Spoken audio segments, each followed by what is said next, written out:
भाई इधर से बैठो, इधर से बैठ जाओ ना, क्या है इधर बैठ जाओ।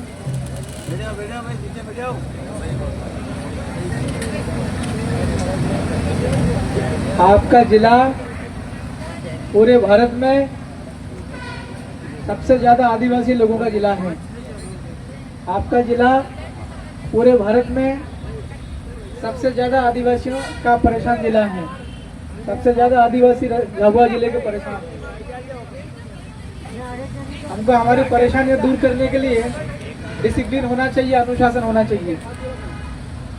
हम लोग अगर 5 मिनट बैठ भी नहीं सकते हैं तो समझ जाना आने वाला समय किसके लिए कैसा है।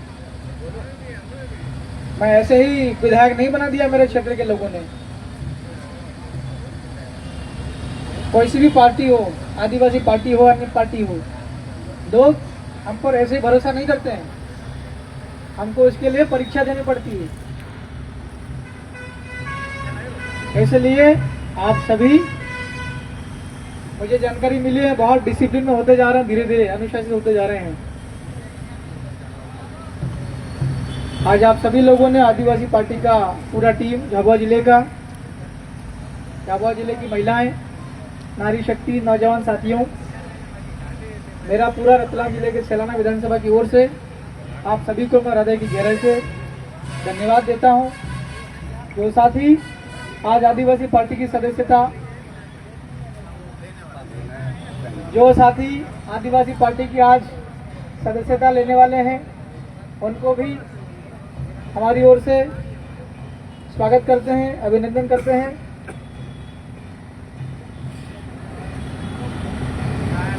खास करके हमारा इलाका और हमारा समाज, बिल प्रदेश, मध्य प्रदेश का वो वाला हिस्सा जहां पर आप हम सब बैठे हुए हैं, और हम लोग खास करके ज्यादातर आदिवासी लोग हैं।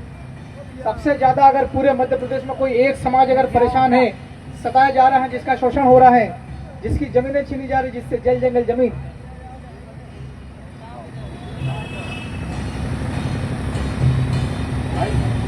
आदिवासियों का जल जंगल जमीन अगर आज खतरे में है तो वो हमारा इलाका है। हमारे जिले का, रतलाम जिले का सैलाना बाजना, आपका झाबुआ जिला, अलीराजपुर, धार, खरगोन, खंडवा, बड़वानी,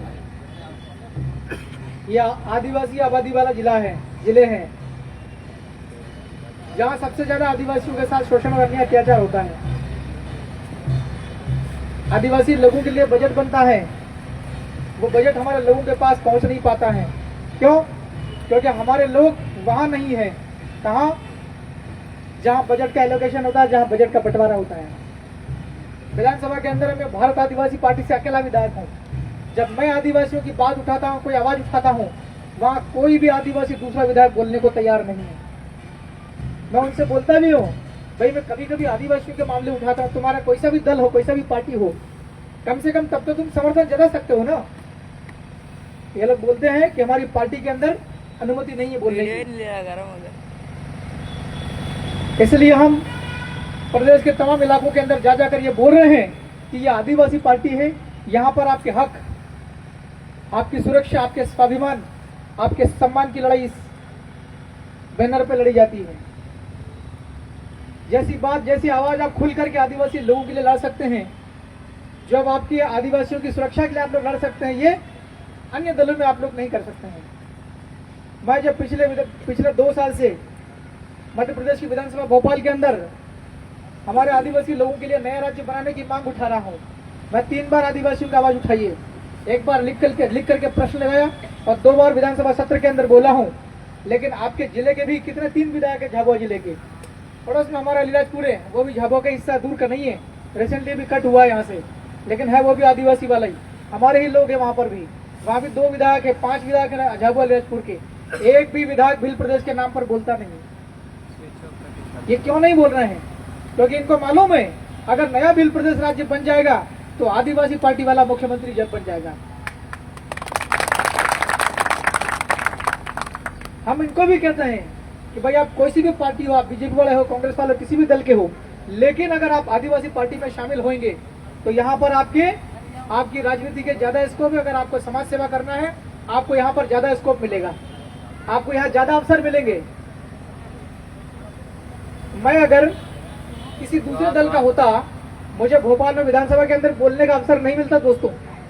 मुझे इसलिए ज्यादा अवसर मिलता है बोल लेने का, अपनी बात रख देने का, क्योंकि मैं मेरे दल का हूं, मैं मेरी पार्टी का हूं, मैं आदिवासी पार्टी का हूं। दल के रूप में मुझे अपनी बात रखने के लिए मुझे बाकियों की तुलना में ज्यादा समय मिलता है। तो दोस्तों, हमारी आवाज को अगर निष्पक्ष रूप से उठाना है, हमारी आवाज को अगर स्वतंत्र तरीके से उठाना है, हमारे आदिवासियों की समस्याओं का समाधान अगर परमानेंट तरीके से करना है, तो हमारा ये जो मंच है भारत आदिवासी पार्टी, मैं अभी 10 दिन की यात्रा पे हम लोग गोंडवाना इलाके में गए थे। उमरिया, शहडोल, सिवनी, डिंडोरी, अनूपपुर, जबलपुर वाला इलाका। वहां पर नौजवान तो है ही है, नौजवान के साथ साथ बुजुर्ग लोग भी सारे भारत आदिवासी पार्टी के साथ में जुड़ रहे हैं। उन्हें पता चल गया है कि आने वाले 2028 के अंदर हमारे आदिवासी आदमी मुख्यमंत्री बनने की संभावना है। मैं उनको भी बोल करके आया हूं, अगर तुम्हारे गोंडवाना इलाके में 15 से ज्यादा विधायक बन जाए तो मुख्यमंत्री तुम्हारा हो जाएगा, और हमारे अगर ज्यादा विधायक जीत गए तो हमारा आदमी मुख्यमंत्री हो जाएगा इलाके का। लेकिन सरकार आदिवासियों के पास में आ जाएगी। कई सारी समस्याएं बहुत, अभी एक साथी लोग बोल रहे थे हाँ बैठे बैठे, हम भी उधर से ही आ रहे हैं। मैं रतलाम से एक्सप्रेस वे से आया हूँ। मेघनगर के अंदर बहुत भयंकर बदबू आती है, वहां बहुत सारी फैक्ट्रीज बनी हुई हैं। उस फैक्ट्रीज के अंदर निकलने वाला जहरीला पानी, केमिकल वाला गंदा पानी निकलता है, वो आपके खेतों में जाता है। आसपास आप देखोगे उधर घूम करके, मेघनगर जो सिटी है, सिटी से थोड़ा सा आउटस्कर्ट्स में जाकर के, वहां फसलें सूख रही है, फसलें गल रही है, फसलें खेतों में सड़ रही है। वहां जो परिवार रहते हैं, जिसकी जमीन में वो जो फैक्ट्री वाला पानी रिस करके जाता है, गंदा पानी, केमिकल वाला, जहर वाला पानी रिस करके जिसके कुएं में जा रहा है, जिसके हैंडपंप में जा रहा है, जिसके ट्यूबवेल में जा रहा है, वो पानी वो पी रहा है। बच्चे आप देखो, बुजुर्ग देखो, सभी के पूरे फोड़े हो रहे हैं, फोले हो रहे हैं शरीर के ऊपर में, लोगों में भयंकर बीमारी है। इसकी आवाज आपके झाबुआ जिले का एक भी विधायक नहीं उठा रहा है।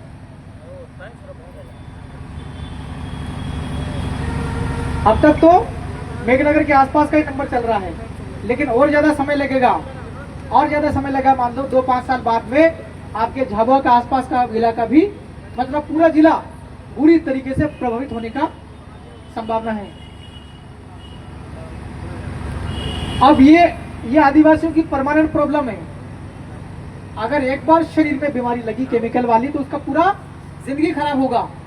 आपने सुना होगा 1984 भोपाल के अंदर वो जो गैस वाला कांड हुआ था, पता है ना? उसका प्रभाव आज भी भोपाल सिटी के लोगों में। तो अगर मान लीजिए हमारे मेघनगर के आसपास वाले लोगों में अगर केमिकल वाला पानी पीने से अगर नुकसान होता है, शरीर खराब होता है, तो आने वाली जनरेशन के लिए नुकसानदायक है।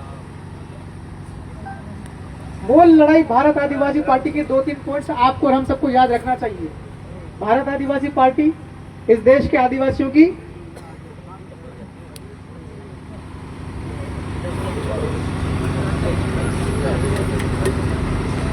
पूरे भारत देश के आदिवासियों के अस्तित्व की लड़ाई है। अब अस्तित्व कैसे? अस्तित्व मतलब जिंदा रहना। जहां पर भी आप और हम सब लोग देखेंगे, पूरे भारत के अनेक अलग अलग इलाकों में, आदिवासी इलाके में ऐसी जमीन है कुदरती तरीके से, जहां एक बड़ा डैम बन सकता है, बड़ा तालाब बन सकता है। अगर आप वही तालाब अगर मान लो किसी सिटी में बनाने जाएंगे, सिटी के पास बनाने जाएंगे, तो नहीं बनेगा, क्योंकि ज्यादातर सिटीज, ज्यादातर शहर मैदान पर बने हुए हैं, समतल जगह पर बने हुए हैं। समतल जगह पर कोई बड़ा डैम नहीं बन सकता, कोई बड़ा तालाब नहीं बन सकता। तो जो बड़े बड़े डैम बनाने की जो योजना है वो आदिवासी इलाकों में है।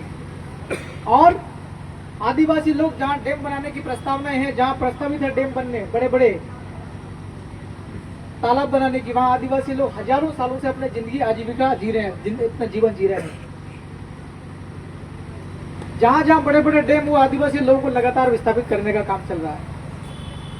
आपका जो एक्सप्रेस वे बना दिल्ली से मुंबई वाला, कितने ही लोगों की जमीनें चली गई, हजारों परिवार वहां से बेदखल हुए हैं। आज हम भी जब इधर आते हैं तो हम देखते हैं कि अड़ोस पड़ोस में कौन सा गांव लग रहा है, उस गांव के अंदर जाने का रास्ता नहीं है। एक्सप्रेस वे निकल गई, 8 लेन एक्सप्रेस वे, उसके दोनों ओर जो गांव हैं, उन गांव के बच्चे पहले स्कूल में जाते थे, आज स्कूल नहीं जा रहे हैं। उन गांव के लोग पहले इलाज कराने के लिए अस्पताल जाते थे, लेकिन आज एक्सप्रेस वे बन गया, बड़ा हाईवे बन गया। आज वे लोग अपने इलाज कराने के लिए नहीं जा सकते हैं जल्दी से, उनके पास रास्ता नहीं है।